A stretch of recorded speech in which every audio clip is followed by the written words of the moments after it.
नमस्कार दोस्तों। आज हम एक मैथ का एक महत्वपूर्ण चैप्टर जो कि है सर्किल, उसके बारे में हम चर्चा करेंगे। सर्किल से अक्सर टीजीटी, पीजीटी, एनवीएस, केवीएस विभिन्न प्रकार के एग्जाम्स में क्वेश्चन बनते हैं और बहुत अच्छे क्वेश्चन बनते हैं। तो हम एक एक करके वृत्त से संबंधित जितने भी टॉपिक्स हैं स्टार्टिंग टू एंड मैंने यानी कि बेसिक्स से लेकर के टॉप तक के सभी क्वेश्चंस के बारे में हम डिस्कशन करने वाले हैं। तो चलिए शुरू करते हैं। सर्किल का केंद्रीय रूप क्या होता है, पहले इसके बारे में हम जानें। तो सर्किल का जो केंद्रीय रूप होता है वह होता है X minus alpha under root में एक्स माइनस अल्फ़ा का whole square plus Y minus beta का whole square is equal to R square. जैसे कि अगर कोई पॉइंट ओ है जिसके सेंटर अल्फ़ा और बीटा है और उससे एक निश्चित दूरी पे एक पॉइंट पी है और उसका बिंदु पथ इस तरह से बनाया जाता है तो वह एक सर्किल का रूप धारण कर लेता है। और वह जो सर्किल होता है उसी सर्किल के बारे में हमें पढ़ना है। इक्वेशन अगर हम केंद्रीय रूप की बात करें तो अगर त्रिज्या आर हो और केंद्र अल्फ़ा और बीटा हो और केंद्र से आर दूरी पे एक पॉइंट पी है और उसके जो निर्देशांक हैं वो एक्स वाई हैं, तो केंद्रीय रूप में वृत्त का समीकरण क्या होगा, आइए हम इसके बारे में डिस्कस करते हैं। केंद्रीय रूप में वृत्त का समीकरण होगा एक्स माइनस अल्फ़ा का whole square plus Y minus beta का whole square is equal to R square, जिसके केंद्र क्या है, अल्फ़ा और बीटा है। चलिए हम इस पे क्वेश्चन को सॉल्व करते हैं। क्वेश्चन है कि यदि वृत्त का केंद्र मूल बिंदु पर स्थित है तो वृत्त का समीकरण क्या होगा।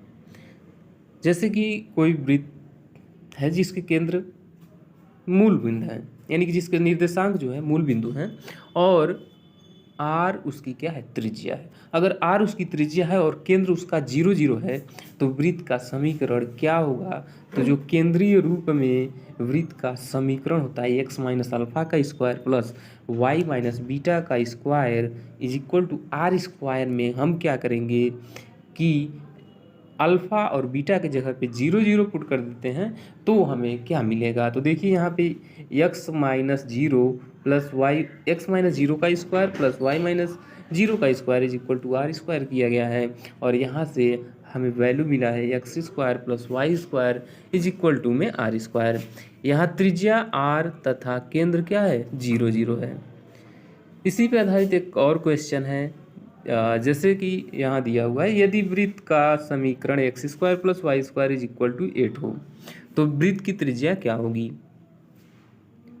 तो ये जो X square plus Y square is equal to 8 दिया हुआ है, यह कुछ इस फॉर्म में दिया हुआ है कि वृत्त का जो केंद्र है वह क्या है, मूल बिंदु है। यानी कि जो वृत्त का केंद्र है वह मूल बिंदु है, यानी कि 0 0 है। तो हम क्या करेंगे कि जब 0 0 से कोई भी वृत्त जिसका केंद्र 0 0 है और उसका वो एक वृत्त होता है तो उसकी जो त्रिज्या होती है उससे हम क्या करेंगे, कंपेरिजन, यानी कि X square plus Y square is equal to R square से इसकी तुलना करेंगे तो R square is equal to 8, यानी कि आर की वैल्यू 2√2 आ जाएगी। चलिए एक और क्वेश्चन देखते हैं जैसे कि 2x square plus 2y square minus 18 is equal to 0 है। हमें ज्ञात करना है कि यह एक वृत्त का समीकरण है और इससे हमें त्रिज्या निकालनी है। तो हम क्या करेंगे कि कुछ इस फॉर्म में बनाएंगे कि वह X square plus Y square, यानी कि एक्स स्क्वायर का जो कोफिशिएंट है वो 1 हो और वाई स्क्वायर का जो कोफिशिएंट है वो भी 1 हो। तो उस फॉर्म में हम इसको बना देते हैं। इस तरह से बनाने के लिए हमें क्या करना होगा कि इसमें से 2 कॉमन ले लेते हैं। 2 कॉमन ले लेंगे तो ये 2 into X square plus Y square is equal to 9 हो जाएगा। फिर X square plus Y square is equal to 9। जब X square plus Y square is equal to 9 है तो ये कुछ इस फॉर्म में है कि जैसे कि यह जो वृत्त है उसका केंद्र जो है मूल बिंदु हो। क्योंकि x माइनस जीरो है और y माइनस जीरो है, तो x माइनस जीरो और y माइनस जीरो कुछ इस तरह से फॉर्मेट तैयार हो जाता है X square plus Y square is equal to R square के फॉर्म में। तो यहाँ आर स्क्वायर यानी कि आर स्क्वायर की जगह पे 3 का स्क्वायर है तो आर की वैल्यू क्या आ जाएगी, 3 आ जाएगी। चलिए अब हम वृत्त के व्यापक रूप वाले समीकरण की बात करते हैं, यानी कि जो जनरल फॉर्म में वृत्त का जो समीकरण होता है वो होता है X square plus Y square plus 2gx plus 2fy plus C is equal to 0। अगर हम बात करें इसके केंद्र की तो इसका जो केंद्र होता है वो -g, माइनस एफ होता है। अगर हम बात करें त्रिज्या की कि जो व्यापक रूप में वृत्त का समीकरण होता है उसकी त्रिज्या क्या होती है, तो उसकी त्रिज्या होती है अंडर रूट में G square plus F square minus C होता है। अब कुछ कंडीशंस होते हैं कि जैसे कि वृत्त कैसा है, वृत्त की प्रकृति कैसी है, तो इसके बारे में आइए हम जानते हैं कि वृत्त की प्रकृति कैसे पता करते हैं। जैसे यहाँ पे दिया हुआ है कि नोट फर्स्ट कि यदि G square plus F square minus C is greater than 0 हो तो जो वृत्त होगा वह वास्तविक होगा। अगर दूसरे केस की बात की जाए तो अगर G square plus F square minus C is equal to 0 हो तो जो वृत्त होगा वह एक बिंदु वृत्त होगा।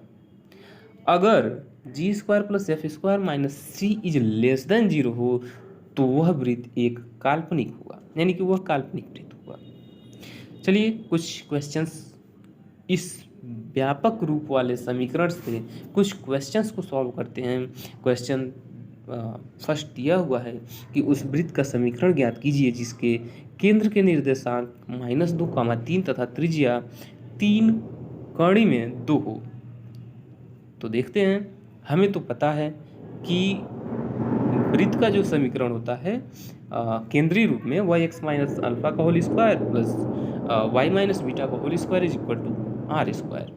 हमें निर्देशांक पता है, यानी कि वृत्त के केंद्र के निर्देशांक -2, 3 दिया हुआ है, तो वहाँ से x माइनस अल्फा की जगह पे -2 तो x प्लस 2 का होल स्क्वायर हो जाएगा, और y माइनस बीटा की जगह पे 3 है तो y माइनस 3 का होल स्क्वायर यहाँ स्क्वायर है, और इज इक्वल टू 3√2 का होल स्क्वायर, क्योंकि 3√2 क्या है, त्रिज्या दिया हुआ है। इसको सॉल्व करते हैं, यानी कि x प्लस 2 का होल स्क्वायर दे देगा x square plus 4x plus 4, और y माइनस 3 का होल स्क्वायर दे देगा y square minus 6y plus 9, और 3√2 का अगर हम स्क्वायर करते हैं तो ये 18 दे देगा।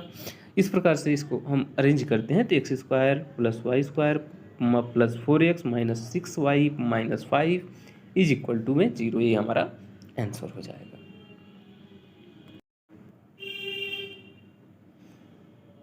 इसके बाद से अगला क्वेश्चन है वृत्त का समीकरण X square plus Y square minus 6x plus 8y minus 2 is equal to 0 के केंद्र के निर्देशांक व त्रिज्या ज्ञात कीजिए।